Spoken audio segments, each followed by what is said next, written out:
The news hub में आपका स्वागत है। मैं हूं शमशाद इलियासी। आज बात करेंगे इंडिया अलायंस का उस नारे का जो बिहार असेंबली इलेक्शन में हर सोशल मीडिया प्लेटफॉर्म में देखा जा रहा है। वो है जिसकी जितनी भागीदारी उसकी इतनी हिस्सेदारी। क्या ये नारा सिर्फ जुबानों में है या इसकी जमीनी हकीकत कुछ और है? आज इसी नारे को हम खंगालने का कोशिश करेंगे बिहार इलेक्शन में।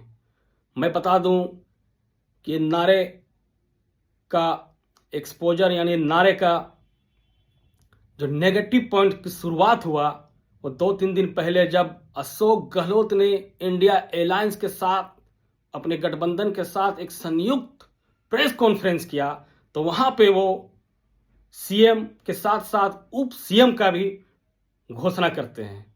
यानी जिसकी 2 से 3% आबादी है बिहार में, मुकेश सहनी को उप सीएम का चेहरा बनाया जाता है।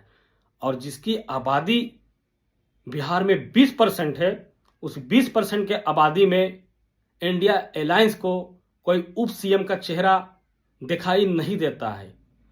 इस प्रेस कॉन्फ्रेंस से एक नया विवाद शुरू हुआ और विपक्ष को एक बड़ा मौका मिला, खासकर एमआईएम को जो 20% की लड़ाई लड़ रहे हैं बिहार में, उनको एक बड़ा मौका मिला। अब हर प्लेटफॉर्म में देखा जा रहा है अख्तरुल ईमान और जितने भी एमआईएम के जो कैंडिडेट है उसके कार्यकर्ता है वो हर जगह एक ही बात कर रहे हैं कि एक बार कहीं ना कहीं मुसलमानों को दरी बिछाने और कुर्सी लगाने के लिए फिर एक बार तैयार रहने को कहा गया है।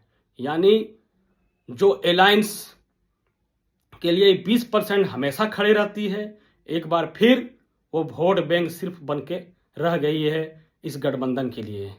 आप देखें, उप सीएम का चेहरा तो इन्हें नहीं बनाया गया, लेकिन जब 243 सीटों का घोषणा हुआ इंडिया अलायंस का, उसमें 143 सीट आरजेडी लड़ेगी। आरजेडी 143 सीटों में जिसकी आबादी 13 से 14% है, वहां बिहार में उसे 50 टिकट यानी 50 उम्मीदवार की घोषणा किया है वो यादों से, और मुसलमानों को सिर्फ 18 सीट दिया गया है आरजेडी की तरफ से। वहीं देखें कांग्रेस को, तो कांग्रेस 61 सीटों पे बिहार पे चुनाव लड़ेगी, जिसमें से उन्होंने 10 सीटों पर मुसलमानों को अपना कैंडिडेट बनाया है।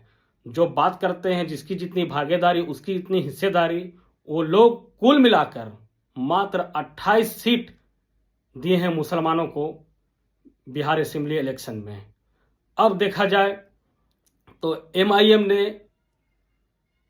आज से 15 से 20 दिन पहले यानी शुरुआत से ही लगातार इंडिया अलायंस के साथ गठबंधन बनाने के लिए उन्होंने हर संभव प्रयास किया। ढोल नगाड़े के साथ वो जाते रहे लालू प्रसाद का ऑफिस, आरजेडी का ऑफिस, कि किसी तरह से गठबंधन कर लिया जाए, लेकिन गठबंधन नहीं हुआ। जबकि एमआईएम अख्तरुल ईमान जो प्रदेश अध्यक्ष है झारखंड के, उनका एक ही डिमांड था कि हमें आप 6 सीट दे दीजिए, सीमांचल में 5 सीट जो हम पिछले बार जीते हैं, और 1 सीट हमें और दीजिए। सिर्फ 6 सीटों का मांग था, उनका कोई भी मांग नहीं था कि उप सीएम हमें बनाइए या मंत्रालय हमें दीजिए। सिर्फ एक मांग और रखे थे वो कि जब सरकार हमारी आएगी इंडिया अलायंस की, तो जो सीमांचल के मुसलमान है, सीमांचल के लिए कुछ अच्छा काम किया जाए जिससे वहाँ के लोगों का पलायन बाहर ना हो। इसके लिए उन्होंने एक बोर्ड बनाने की बात कही थी, लेकिन अब वो जोरों शोर से बोल रहे हैं कि मैंने पहले भी मुसलमानों को कहा है कि इंडिया अलायंस सिर्फ मुसलमानों के साथ वोट बैंक की राजनीति करती है। अगर देखा जाए तो कहीं ना कहीं फिर एक बार मुसलमानों को कहा गया है कि इस बार भी बीजेपी को हराना है, बीजेपी को रोकने के लिए आप हमें वोट कीजिए। ना आपको मंत्रालय मिलेगा, ना आपको अपना आबादी के हिसाब से विधानसभा का टिकट दिया जाएगा चुनाव लड़ने के लिए। इस तरह से एक बार मुसलमानों को कहीं ना कहीं फिर इस इलेक्शन से जो सीट इनको मिलना चाहिए उससे दूर रखा गया है। अब देखना है कि अख्तरुल ईमान इस मुद्दे को एमआईएम कहां तक भुना पाती है, कहां तक वहां के लोगों को दिमाग में डाल पाती है कि आपकी आबादी 20% है, 20% के हिसाब से आपको टिकट नहीं दिया गया है। जिसकी आबादी 2 से 3% है उसे उप सीएम का चेहरा बनाया जाता है। तो ये मुद्दा कहां तक सीमांचल में या एमआईएम का गठबंधन जो है इनका 3 पार्टियों के साथ, आज़ाद पार्टी और ये सोमी प्रसाद मौर्य और ये MIM, ये तीनों जो मिला के एक गठबंधन बनाए हैं। आज़ाद, अपनी पार्टी और MIM, ये तीनों का एक गठबंधन है, यानी थर्ड फ्रंट है बिहार में इस इलेक्शन में। और ये लगभग 64 सीटों पे अपना कैंडिडेट का घोषणा भी कर चुके हैं, जिसमें 25 सीट पर MIM लड़ रही है। उसमें 23 सीट उन्होंने मुसलमानों को दिया है, 2 सीट उन्होंने हिंदुओं को दिया है। और ये दिखाया है कि हम मुसलमानों के लिए, यानी जिसका 20% इस प्रदेश में जिसकी आबादी है, उसके लिए हम कुछ करना चाहते हैं। उनको दरी बिछाने और कुर्सी लगाने से दूर रखना चाहते हैं। हम ये कहते हैं, अख्तरुल ईमान ये लगातार ये कह रहे हैं कि हम ये कहते हैं कि आओ मेरे पास और चुनाव लड़ो, दरी मत बिछाओ, कुर्सी मत बिछाओ। ये उनका स्टेटमेंट है। बिहार में लगातार ये वायरल हो रहा है और सोशल मीडिया पे जितने भी जो MIM का कार्यकर्ता हैं वो लगातार इंडिया अलायंस को कोस रहे हैं कि भाई जिसका 2%, 3% जिसकी आबादी, उसको अब उप CM के लिए चेहरा बना देते हैं। लेकिन जब MIM जो मुसलमानों के लिए लड़ना चाहती है, वो गठबंधन करना चाहती है आपसे, लेकिन आप गठबंधन करने के लिए तैयार नहीं होते हैं, तो अब कहीं ना कहीं ये मुद्दा सीमांचल में एक नया रंग ला सकती है।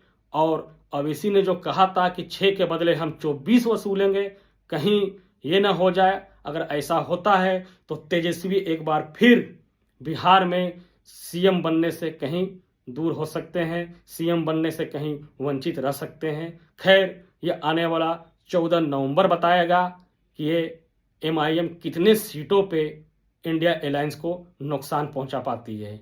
आप इस YouTube channel the news hub को YouTube पर सब्सक्राइब करें, लाइक करें और शेयर करें। धन्यवाद।